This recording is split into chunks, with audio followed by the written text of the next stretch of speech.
בימים האחרונים אנחנו יודעים שממשלת ישראל הפציצה את עזה, ממש בטילים, וטילים ירדו מהשמיים ופשוט ממש פצעו את גזה לרבעים.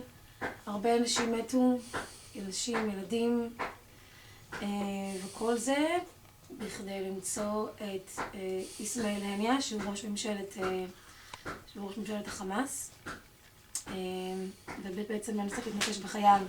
אבל זה לא קרה, וכרגיל כמובן, ומי שבסופו של דבר סבל מזה זה תושבי עזה, שלרובם אין שום קשר עם מה שקרה. כמה זמן אפשר לחיות ככה? כמה זמן עוד אפשר לחיות עם הפצצות ורציחות והרג משני הצדדים?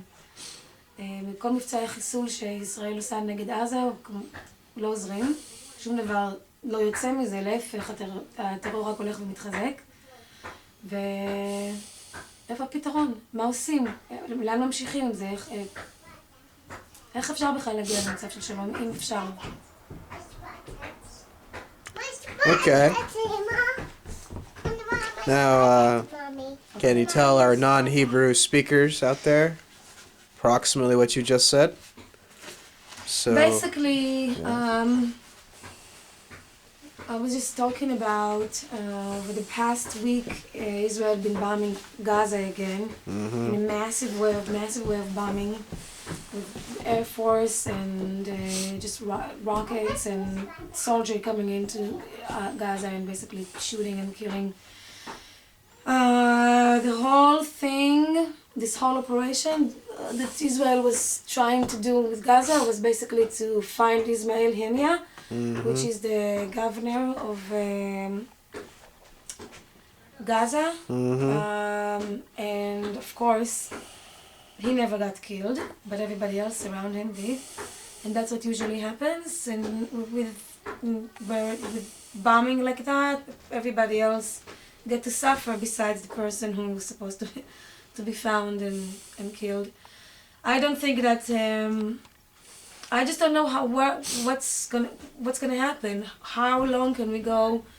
Can Israel go with the same idea of getting into Gaza and just doing massive bombing and thinking that okay, now we're gonna calm them down and they're gonna learn their lesson and nothing, and for a while we're gonna have peace and quiet. It never proved itself. Actually, terrorism became got more escalated after occupations like that, as we call it, special operations like that. The hatred toward Israel is growing. There's more death, there's more damage to the water, to the electricity, food. Basically, really, the people who are really suffering for that are children.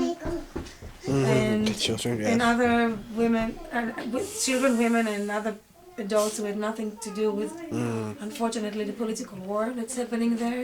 So yeah, I just don't know where we're going to go with that. What's really going to happen? Because are we ever going to be able to get into a place where we can just live in peace without killing people on both sides?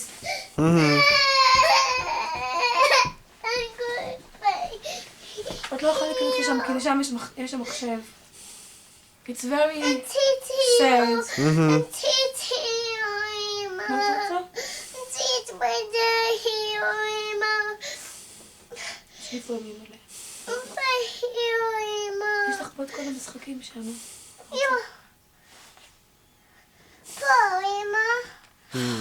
And for the rest of the world, it seems, and it's true, the rest of the world to see the death and the killing and the blood.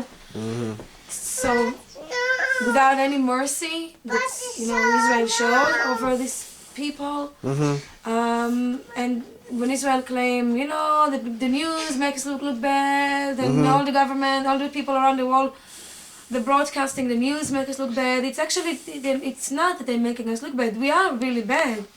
And I say we because I don't, thank God, I don't have any direct connection with what's happening, but I'm still, I consider myself as Israeli. yeah.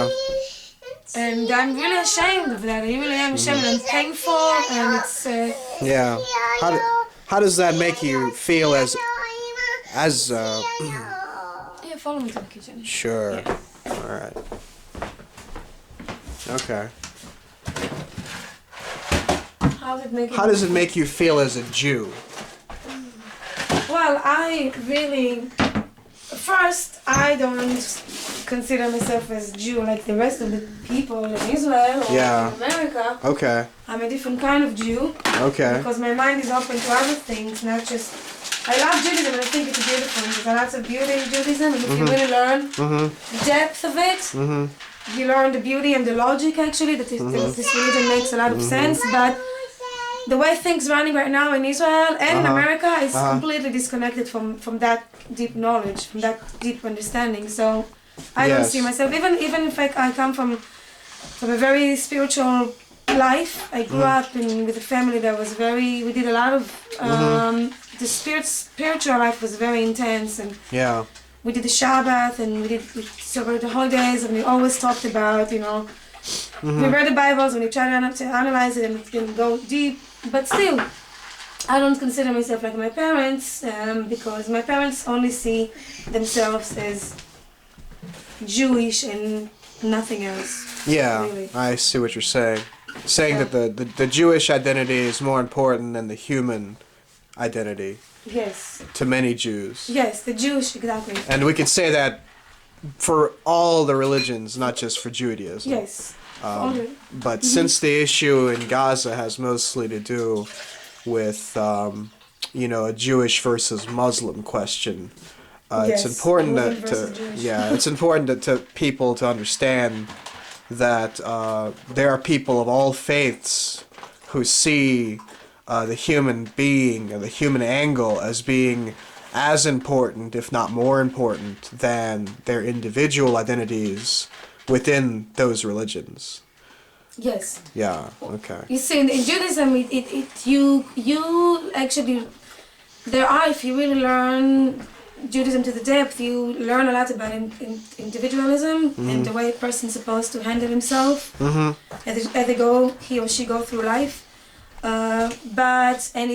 a very big way, it's very much connected to our ancient past and to our ancient traditions and to where we really come from, which is, I think, one of the most beautiful things about Judaism.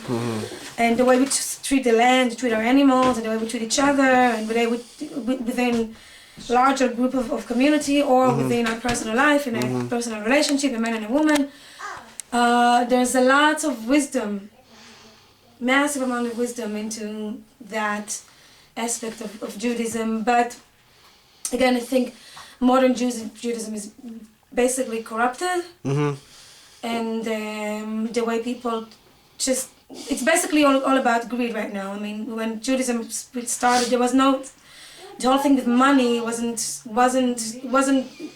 religion wasn't based on trading with money. It was really based on trading with, I'll give you goats, you'll give me fruits, all that kind of, this is the way things were started to remind us that we always have to stay connected to the land, and we always have to stay connected to our people, and we keep our tribes and our communities alive.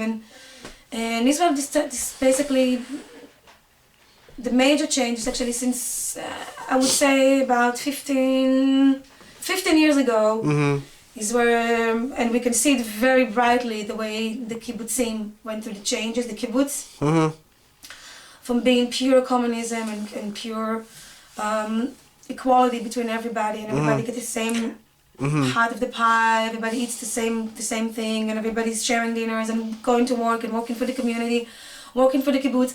This concept doesn't exist anymore in most of the kibbutzim. Okay. And this concept started, I don't know if I'm using the right word, deteriorating? Yeah. Okay. Since about 15 years ago. I remember that I was still there when they started talking about breaking the kibbutzim system and basically making people pay for rent, pay for food, and money again. Okay. Okay.